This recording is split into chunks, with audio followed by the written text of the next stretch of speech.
Bem-vindos a mais um episódio do Faces da Plástica. Hoje estamos nesse episódio aqui, eu sou o André Hitzman Torres e estamos com o Guilherme também, nós somos hosts do Faces da Plástica. E hoje quero apresentar nossa ilustríssima convidada do dia, a doutora Denise Piccioli. A doutora Denise tem mais de 15 anos de atuação na área da cirurgia plástica, ela é membro da Sociedade Brasileira de Cirurgia Plástica, atua muito em cirurgias de contorno corporal e também faz muito harmonização facial, né? A gente vai falar um pouquinho mais sobre isso já. Bom, então vamos já acabei de dar esse spoiler para o pessoal que está em casa. O assunto de hoje então é harmonização facial. E como vocês devem estar percebendo, a doutora Denise já faz uma cara específica quando a gente comenta desse termo. Sim. Conta para nós um pouquinho mais como é que funciona para ti essa interpretação do que seria a tão falada harmonização facial pelo pessoal. Sim.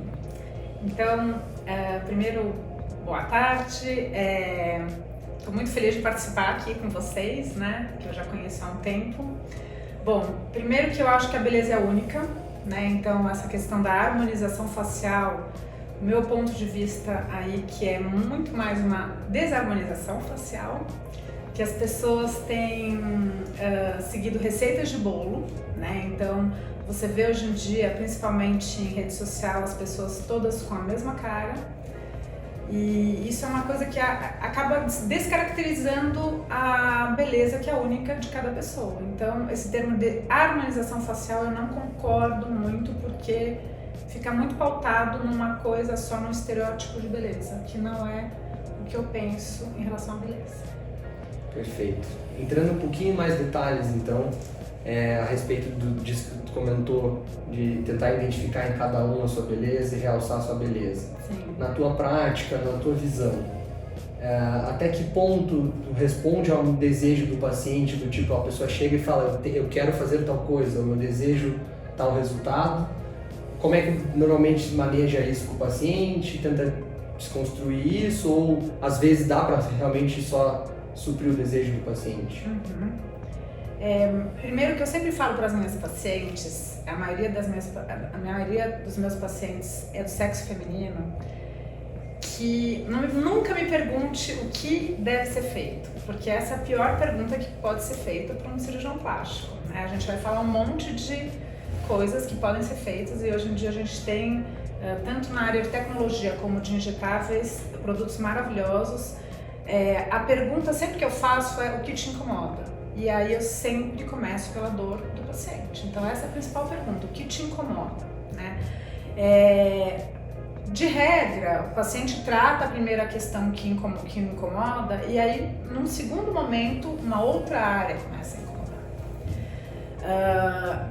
Eu sempre falo que a minha opinião é importante, né? Porque eu sou expert na área e eu sou técnica na área, então às vezes tem algumas mulheres, principalmente em relação ao preenchimento labial, que querem colocar litros de preenchidor nos lábios, e isso eu já falei não para várias pacientes, Então é tudo com muita naturalidade. Eu não sou a cirurgia plástica que uso injetáveis, nunca vou injetar 10 ampolas de uma vez.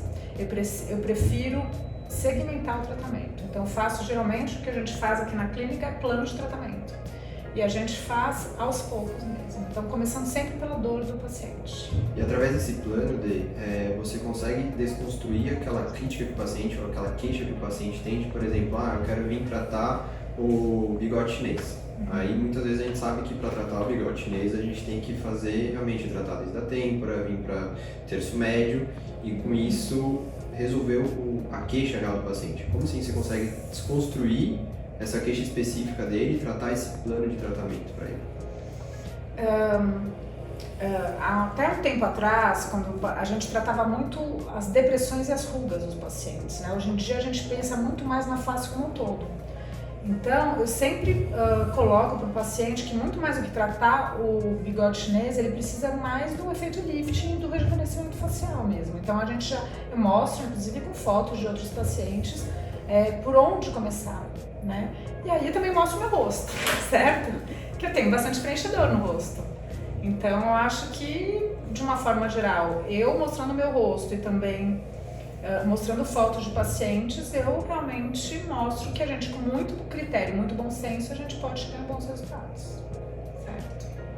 Ainda pensando um pouquinho na receita de bolo, que a gente tem visto muita gente ficar com o rosto de fato muito parecido, tem até já descrito a Overfilled Syndrome, de muito preenchedor no rosto.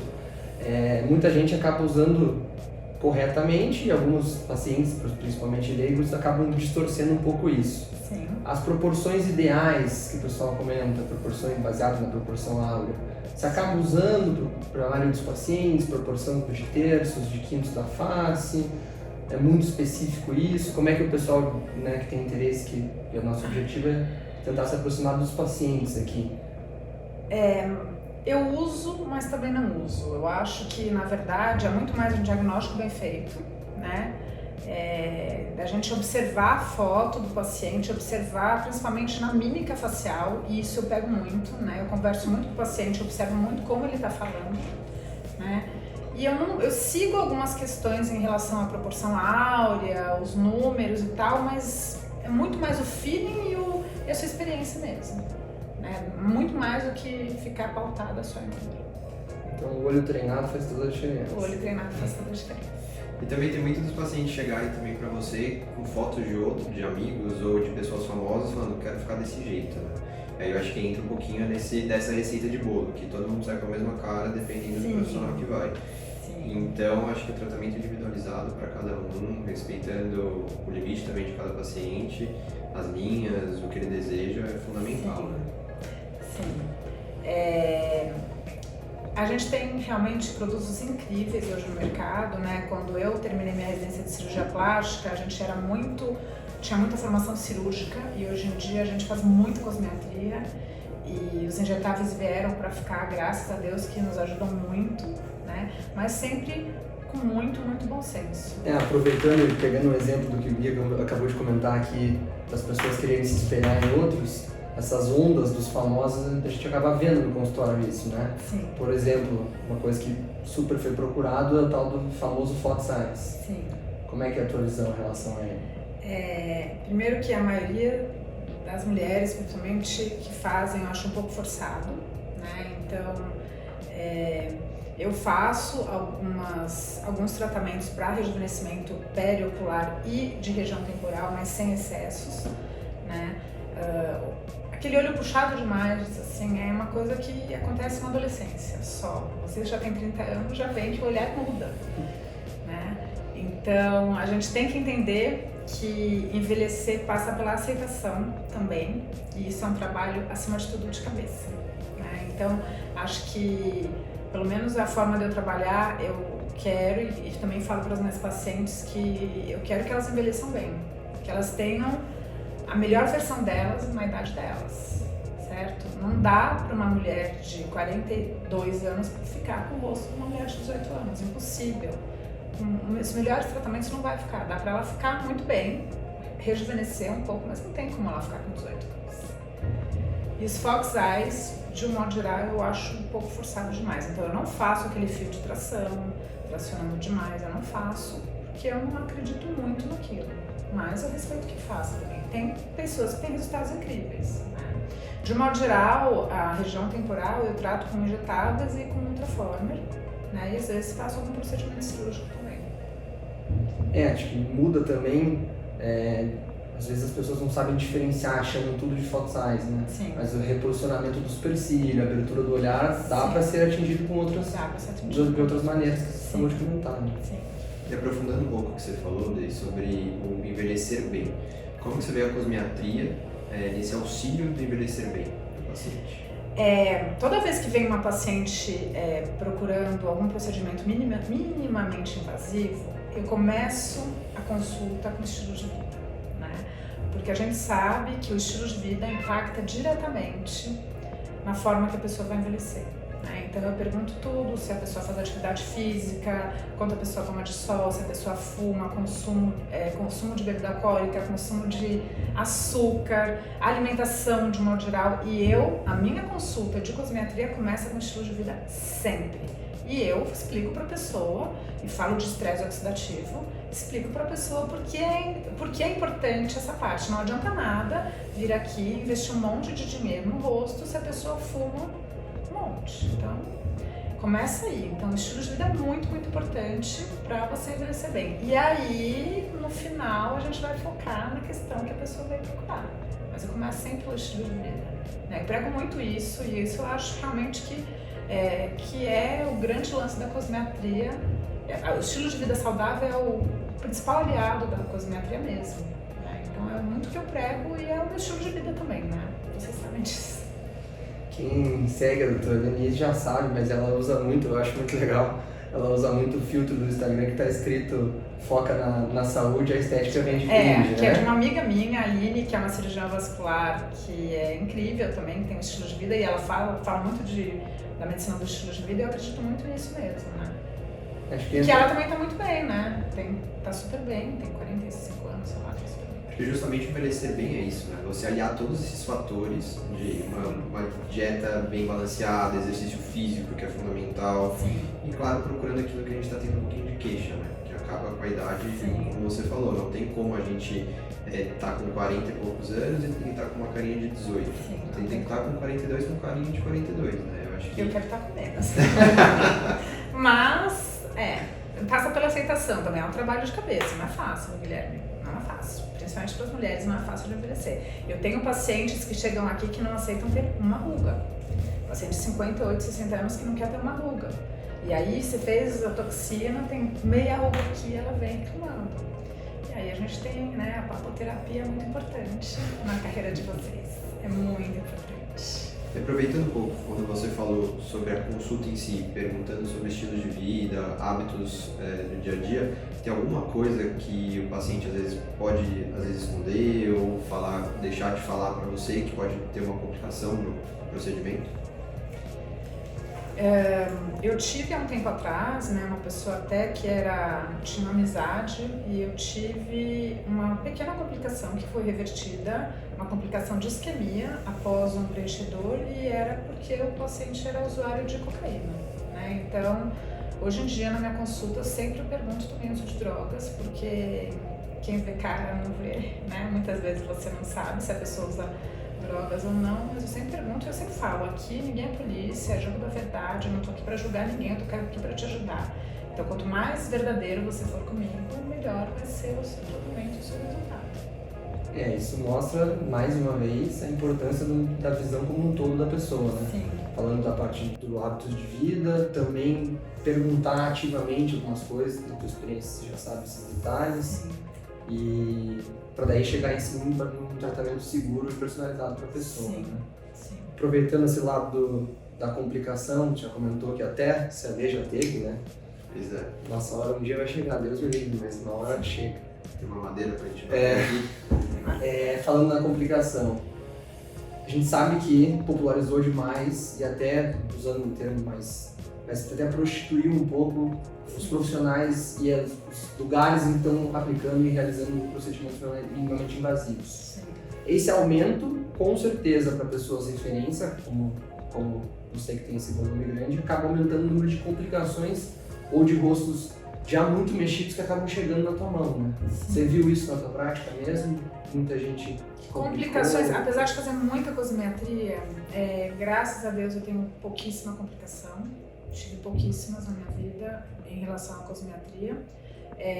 Eu sou muito, as meninas mesmo sabem, eu demoro muito para fazer, né? É um procedimento de 1h30, eu tenho muita calma para fazer, então sem pressa nenhuma, pode ter paciente esperando, eu sou muito tranquila para fazer. E eu não tive muita complicação, e quando eu tive, eu reverti rápido, e todos os pacientes saem daqui sempre com meu telefone pessoal e sabem que podem me ligar a qualquer hora. Em relação a receber complicações de outros colegas, eu recebi algumas, né, principalmente de overfilled face, né, e aí a gente vai tratando, né, com esvaziador, tem bastante paciência, hyaluronidase, né, o Traformer, eu complementei alguns tratamentos, mas nenhuma complicação grave. Eu acho que mais do que complicação, eu recebi maus resultados, mais do que complicação, né, que é diferente. Complicação grave, eu recebi de outros colegas não médicos, né, de dentistas principalmente. Uma paciente minha que foi fazer bichectomia há um tempo, fez um baita do hematoma e fez um choque séptico, e o colega dentista não soube tratar. Tá? Era minha paciente de muitos anos, ela queria que eu fizesse bichectomia, eu não fiz, e ela fez e realmente teve um hematoma que evoluiu com choque séptico. Eu não critico, né? Eu não critico, eu acho que os dentistas sabem a anatomia, e tem dentistas que têm resultados incríveis, mas eu ainda acho que nós somos mais capacitados. Então, o mercado está aí para todo mundo, então eu não critico. Cada paciente tem um profissional que escolhe, então, que aí no dentista não tem problema nenhum. Se for um bom resultado ou não, o problema é seu. Mas eu não critico, não. Acabamos não comentando no começo, mas a doutora Denise, preceptora dos residentes da Faculdade de Medicina do ABC por muito tempo, né? A gente está acostumado a aprender com ela, na verdade.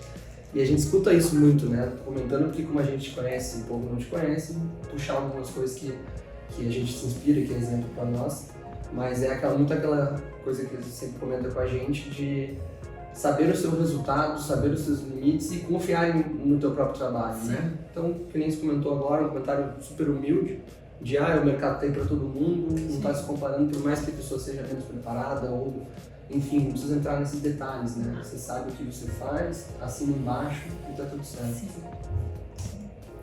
Em relação também ao limite, que foi comentado também um pouquinho em relação à cosmetria, até quando levar com os injetáveis ou já optar por uma cirurgia, né? Essa pergunta é muito interessante, porque a gente sabe que na cosmetria existem vários profissionais médicos atuando, tanto dermatologistas como pessoas que trabalham com medicina estética.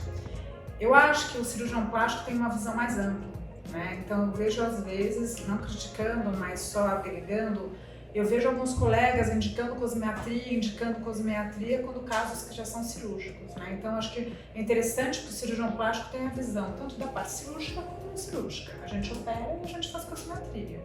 Então realmente tem casos que não tem como tratar mais com cosmetria. E aí a gente indica cirurgia, porque a gente gosta de ver cirurgia, certo? Vocês também gostam? Com certeza. Então a gente vai e indica cirurgia quando é necessário. Então realmente o diagnóstico é o principal, né? E sempre que eu pergunto para o paciente, isso é muito importante falar, eu sempre pergunto para o paciente, aonde você quer chegar? Né? Então vem uma paciente com um rosto com terço inferior, com uma flacidez aí moderada, e aí eu coloco ela sempre na frente do espelho. Acho que é muito importante o cirurgião plástico ser empático e na frente do espelho, aonde você quer chegar? Onde você quer chegar? Então, se você realmente quer esse tipo de resultado com um lifting desse cirúrgico, não tem de onde fugir, certo? Agora, se você aceita um resultado inferior, já tem uma flacidez mais acentuada, mas não quer enfrentar uma mesa de cirurgia e aceita um resultado não tão de efeito lifting tão intenso, então tudo bem a gente partir para um ultrassom microfocado, laser ou produtos injetáveis, enfim. Então acho que é sempre importante a gente perguntar que tipo de resultado que a pessoa espera, certo? Uma parte de uma transparência do paciente, né? Sim. De fato, mostrar onde pode chegar. Aonde pode chegar. E várias mulheres, às vezes, não acham que precisam de cirurgia e precisam, né? E às vezes aí você mostra, né? Eu não tenho lifting de face, já fiz a pálpebra, mas eu não tenho, mas eu mostro fotos de pacientes minhas. Olha, você tem um paciente de 46 anos, mas que tinha um terço inferior muito flácido. Não tem, é cirurgia mesmo, não tem onde melhorar sem cirurgia. Então a gente mostra e conversa bastante que realmente é melhor para ela. Engraçado que tem algumas pacientes que parecem ter uma trava com cirurgia em si, né? Sim. Acho que o minimamente invasivo é mais amigável ao ouvido. Então, isso tanto de, vamos dizer assim, de valor, de investimento para o paciente, quanto de aceitação. Porque às vezes a pessoa pensa, mas eu devo ter que dizer que eu fiz uma cirurgia. E ao mesmo tempo gasta, vamos dizer, dobro em procedimentos minimamente invasivos e não tem problema com isso, né? Sim, exatamente. E hoje em dia mesmo toda a técnica aí de cirurgia facial mudou muito, né? Então antigamente era só puxa e só, né? Hoje em dia a gente faz muita volumização, a gente repõe muito volume, a gente reposiciona o tecido, então mudou muito. Então a gente tem resultados muito mais naturais e maravilhosos, né? Haja vista as atrizes aí de Hollywood, que você vê que várias têm lifting de face, estão super bem, né? Eu sou fã, por exemplo, da Jane Fonda, eu acho ela maravilhosa. Ela tem, sei lá, 84 anos, eu acho ela linda, ela tem ruga. Você olha a face dela, não é uma face completamente esticada, mas é uma mulher que tá linda, né? Agora ela aceitou o cabelo branco dela e ela nem pinta mais o cabelo. E nos seus procedimentos cirúrgicos, você acaba associando algum requinte de cosmetria? Sim, de um modo geral eu não faço um intraoperatório, tá? Quando eu faço preenchedor, eu faço, quando vai fazer um lifting de face, eu faço bastante enxerto de gordura, mas eu não faço no intraoperatório injetáveis. Porque eu acho que você tem que contar com a gravidade. Eu não me sinto segura de não contar com a gravidade. Então, quando eu vou fazer preenchedor no paciente, muitas vezes, raramente o paciente está deitado, o paciente está sentado. E eu acho que é importante essa questão da gravidade. Então, eu não faço, mas eu faço depois. No pós eu faço, não faço no intraoperatório. No intraoperatório, às vezes, o que a gente faz é microagulhamento, né? E às vezes, muito raramente, às vezes eu faço laser CO2 no intraoperatório, mas não é frequente. A gravidade é como a pessoa se vê, né? Então, a gravidade eu acho muito importante. Então, eu não me sinto segura, por mais que você tenha fotografado, você examine o paciente, eu não me sinto segura de entregar um bom resultado se eu não tiver com o paciente em posição ortostática ou sentada. Então, a gravidade é importante. Acho que dá para abrir todo um capítulo à parte que você comentou de lipoenxertia, de enxertia de gordura. Sim. Mas só para pontuar isso para quem não entende muito, dá para usar em todos os lugares da face, você consegue... As pessoas não têm muita noção da diferença entre vou fazer um preenchedor ou vou usar a minha gordura, no caso, quando tem disponível. Bom, eu sou muito fã da gordura, né? Todos nós somos, a gente usa muito, né? É um tecido extremamente versátil, extremamente moldável. Uma parte dessa gordura vai ser reabsorvida, mas uma parte fica. Sim, a gente, quando necessário, a gente enxerta desde região temporal, região de malar, terço inferior, a gente usa muito gordura e uma parte dessa gordura vai ser reabsorvida, mas uma parte não. A gordura é um tecido riquíssimo em células-tronco, então a gente também vê uma melhora de qualidade de pele. Então, realmente é um procedimento que a gente usa muito, e não só em rejuvenescimento facial. Ontem eu fiz uma reconstrução mamária, um caso bem difícil, e a gente usou gordura para complementar a reconstrução. Pensando no rejuvenescimento facial e no beautification, que fala muito, né? De vamos dizer assim, destacar algumas características versus rejuvenescimento, de devolver algumas características prévias. Isso entra muito no lado da aceitação, que você comentou, né? Sim. Que a pessoa tem que entender o quanto ela consegue, vamos dizer assim, dar passos nas casinhas para trás para ganhar alguns anos, e o que ela tem que passar a valorizar naquelas características atuais, né? Sim. Eu faço bastante também beautification. Eu tenho um nicho de paciente, eu tenho bastante paciente, assim, mais ou menos da minha faixa etária, mas eu tenho pacientes mais jovens também, de 20 e poucos anos.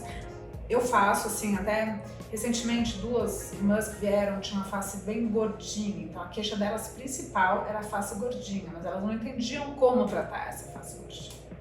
E aí eu indiquei algumas coisas. A primeira coisa que eu indiquei foi o ultrassom microfocado, que a gente tem aqui na clínica, e aí fazendo o protocolo de bichectomia like, que é um protocolo um pouco mais agressivo em termos de tratamento de gordura. E eu associei com preenchedores no terço inferior. E elas, assim, estão super felizes, e elas são mulheres magras, mas que têm o rosto gordinho, e elas falam, meu Deus, o meu rosto emagreceu. Não é que o rosto emagreceu, a gente só mudou um pouco as características faciais. Então, eu acho que principalmente nesses 2 casos foi o preenchimento de terço inferior, porque elas tinham realmente um hipomentonismo, papada aparente, aquele rosto bem gordinho, e aí a gente preenchendo um pouco no terço inferior, a gente conseguiu trazer beleza realmente pro rosto dessas 2 moças. E se fosse para passar uma mensagem final agora para quem está ouvindo a gente sobre a harmonização ou desarmonização O que é importante de quem está ouvindo a gente sempre ter em mente? Primeiro, procure profissionais sérios, né? Com muito bom senso, né? Não vá pelo preço, jamais. Procure pessoas que te passem confiança.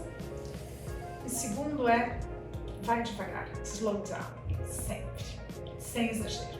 Eu não sou, a gente tiveram vários treinamentos, o MD Coach foi o primeiro deles, o Maurício de Maio é uma pessoa incrível, eu já vi realmente trabalhos incríveis dele, mas ele é uma pessoa que injeta 20 seringas de ácido hialurônico de uma vez só. Eu não faço, porque eu prefiro ir segmentando o tratamento, que a pessoa vai, observa, vê o resultado, poxa, tá legal, vamos fazer um pouco mais e tudo mais. Não é uma forma de trabalhar, então eu prefiro ir devagar, procurar pessoas com bom senso, sem ir pelo preço. O preço não tem que ser o principal fator nesse momento. Ninguém precisa ir muito longe em relação ao dinheiro que você comentou, né? A gente tem exemplos aqui, acho que ano passado saiu na mídia do Lucas Luco, que claramente não é uma pessoa que falta dinheiro, mas que acho que acabou fazendo muita coisa de uma vez e passou a não se reconhecer. Provavelmente não tiveram esse tato do slowdown, do vai devagar, para a pessoa passar a se valorizar mais, né? Sim. E aí, na minha opinião, foi um marketing negativo para o profissional que fez, né? Porque fez muita coisa de uma vez e aí é uma pessoa que está na mídia e aí não gostou e falou na mídia que não gostou, né? Então é um marketing muito negativo. Então por isso que eu prefiro ir aos poucos, porque a pessoa vai gostando, vai se aceitando e vai ganhando confiança em você. E até indica outras pessoas, porque realmente o rosto vai melhorando. Então é devagar mesmo e com muito bom senso. Às vezes tem gente que não tem limitação de budget, vem aqui, mas vamos devagar. Eu sempre, 100% dos meus pacientes que fazem muita coisa no rosto, segmento do tratamento, eu nunca faço tudo de uma vez. Bom, acho que foi muita informação, muito importante. Acho que o pessoal está acostumado a só ouvir as palavras de efeito com a harmonização, a gente acabou desconstruindo um pouquinho essa visão. E queria agradecer você por essa conversa, foi muito bom pra gente. Acho que pra quem estiver ouvindo depois vai aprender bastante e vai ficar com certeza com um pezinho atrás na hora que for procurar um profissional capacitado. Muito obrigado por nos receber aqui na belíssima Clínica Helena. Sim, foi um prazer. Sócia da clínica, atende aqui em Itaim, né? Aqui em Itaim, em São Paulo. Realmente concordo com o Gui, todas as palavras dele assim embaixo, foi muito gratificante para nós que se aceitou e muita coisa para a gente aprender, né? Trazer um pouco mais de curiosidade para o pessoal de casa. Foi um prazer também, né? Assim, eu acho que muito mais do que a parte técnica, eu acho que é muito interessante a gente falar um pouco da nossa experiência de consultório, né? E a gente aprende com cada paciente, né? Eu aprendo muito com vocês também, não é que eu sou mais velha e não vai aprender. Então é um prazer estar aqui com vocês batendo esse papo. E quem não segue ainda, siga a página da doutora Denise, ela tem bastante conteúdo diário, né? Posta bastante do dia a dia, dos casos, tudo que é permitido, lógico, não fica também expondo ninguém, mas é bem legal. A gente vai deixar depois todo o perfil da clínica, o perfil da doutora Denise para mais informações. O pessoal pode te mandar mensagem, né, que você comentou, quiserem entrar em contato, qualquer dúvida, estamos à disposição. E não esqueçam também de seguir, curtir, compartilhar o Face da Plástica e contamos com vocês até o próximo episódio. Mandem para todo mundo que tem interesse.